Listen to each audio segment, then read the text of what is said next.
नमस्कार, स्वागत है आप सभी का श्री न्यूज में और मैं हूं आपके साथ यूबी चौधरी। आइए शुरू करते हैं खबरों का सिलसिला।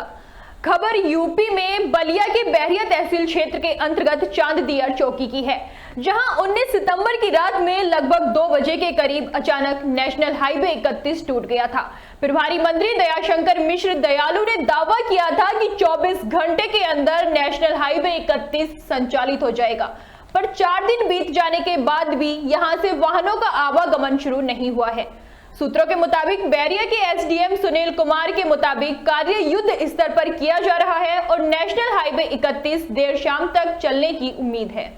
जो डैमेज हुआ है युद्ध स्तर पर यहाँ कार्य लगा हुआ है और पूरे एनएच की टीम और सारे अन्य विभागों की सहयोगी टीमें लगी हुई हैं और संभवतः आज शाम तक हम उसको रेस्टोर करा लेंगे। और पानी भी काफ़ी अब नीचे जा रहा है, 3 से 3.5 फीट पानी नीचे चला गया है, तो थोड़ा सा कार्य में और सहूलियत मिल रही है। हम लोग जल्दी एनएच को स्टार्ट करा देंगे। बाढ़ प्रभावित जो लोग पीड़ित हैं उनके लिए क्या व्यवस्था की? बाढ़ प्रभावित लोगों के लिए राहत राशन किट और घाट को फूड और नावें लगी हैं जो उनके रोज़मर्रा की ज़रूरतों को पूरा करने के लिए आवागमन भी कर सकते हैं और साथ में उनको जो भी सरकारी सहायता है संभव सब दी जाए। कितने घंटे सर एनएच बाधित रही आवागमन? आज ये चौथा दिन है आज। श्रावस्ती के भिंगा कोतवाली अंतर्गत भंगाहा बाजार से मामला सामने आया है, जहां धार्मिक बैनर लगाने को लेकर हिंदू और मुस्लिम में विवाद हो गया। आपको बता दें कि बैनर लगाते समय मुस्लिम पक्ष की तरफ से ईंट पत्थर फेंके गए, जिससे हिंदू पक्ष की महिला समेत करीब आधा दर्जन लोग घायल हो गए।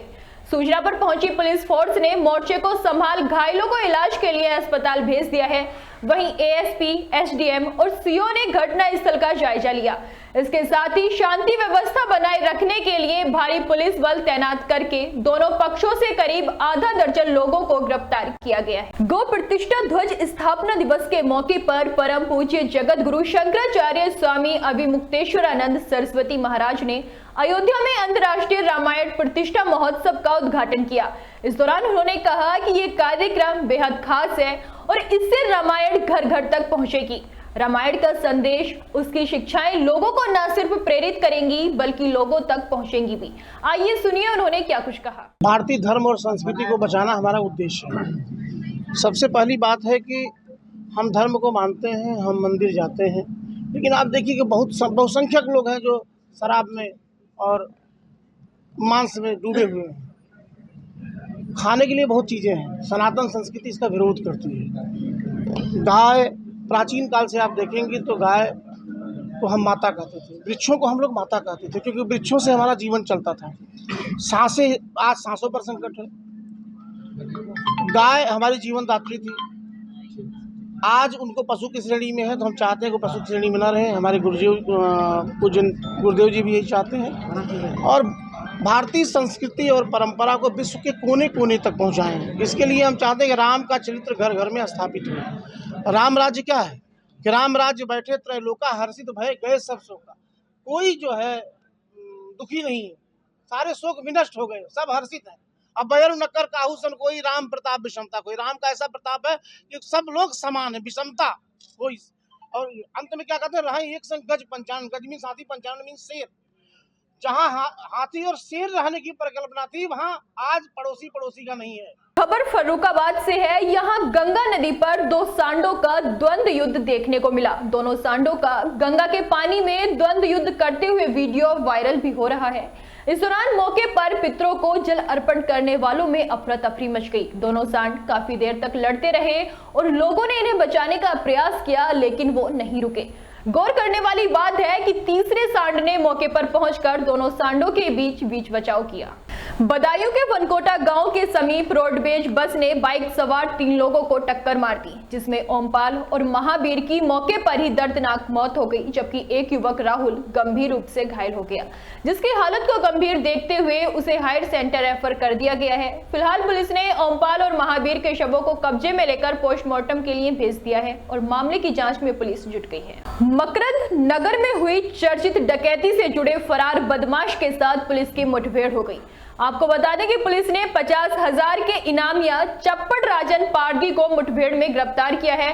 वहीं बदमाश के पैर में गोली लगने के बाद उसको जिला अस्पताल में भर्ती कराया गया। 29 जून 2024 को थाना कोतवाली कन्नौज क्षेत्र अंतर्गत एक व्यापारी के घर में डकैती की घटना घटित हुई थी, जिस समय 7 अपराधी इसमें जेल जा चुके हैं। इसमें एक वांछित अपराधी चप्पड़ पारदी, जिसके ऊपर 50,000 का इनाम भी किया गया था, ये वांछित चल रहा था। इसके मूवमेंट की जानकारी प्राप्त हुई थी। इसके जो अन्य साथी इस समय जेल में बंद हैं, उनसे मिलने के संबंध में आने के बारे में जानकारी हुई थी। उत्तर प्रदेश के मुजफ्फरनगर में कांग्रेस के पूर्व कैबिनेट मंत्री स्वर्गीय विद्याभूषण का 51वां जन्मदिन मनाया गया, जिसकी अध्यक्षता पूर्व प्रमुख इदरीस ने की, जिसका संचालन उनके भतीजे हरीश भूषण ने किया। कार्यक्रम को संबोधित करते हुए वक्ताओं ने कहा कि कांग्रेस के द्वारा किए गए कार्यों से जनपद मुजफ्फरनगर आज भी प्रकाशमान है।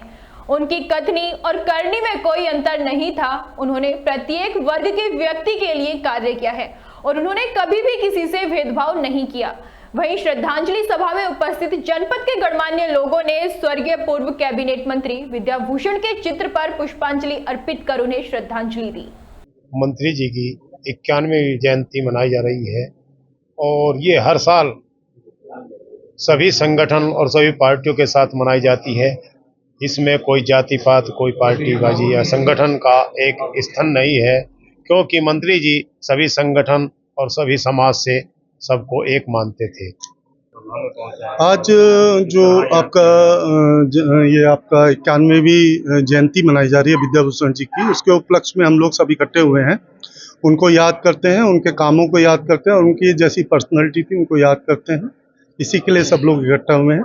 खबर उत्तर प्रदेश के अयोध्या से है, जहां सांसद अवधेश प्रसाद के बेटे अजीत प्रसाद के ऊपर कोतवाली नगर में मुकदमा दर्ज किया गया है।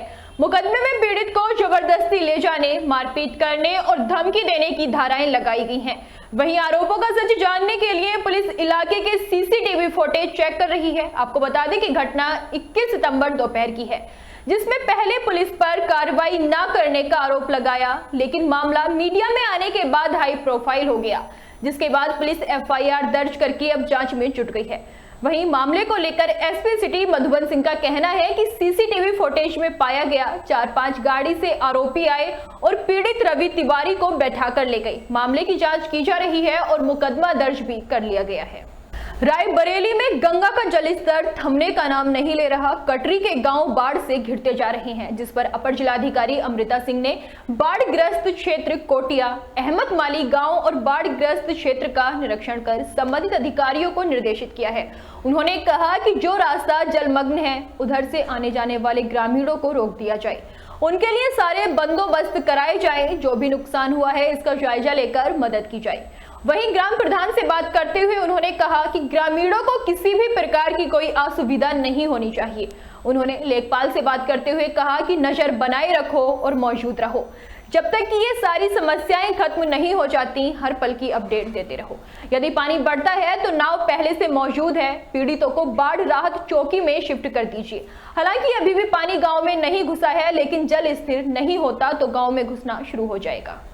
खबर रायबरेली जिले के महराजगंज थाना क्षेत्र की है, जहां संदिग्ध परिस्थितियों में महिला का शव कुएं में मिलने से हड़कंप मच गया। ग्रामीणों की सूचना पर पहुंची पुलिस ने ग्रामीणों की मदद से कुएं से बाहर शव को निकाला। पुलिस शव कब्जे में लेकर जांच पड़ताल में जुटी हुई है। आपको बता दें कि मृतक का नाम मीरा है, जिसकी उम्र लगभग 45 वर्ष है, जो कक्केपुरा भतीजेपुर गांव की रहने वाली है। सूत्रों के मुताबिक बताया जा रहा है कि महिला सुबह से गायब थी। परिजन उसकी तलाश में जुटे हुए थे और वो काफी समय से बीमार भी चल रही थी। फिलहाल के लिए इतना ही। ऐसी ही तमाम बड़ी खबरों को जानने के लिए जुड़े रहिए श्री न्यूज के साथ।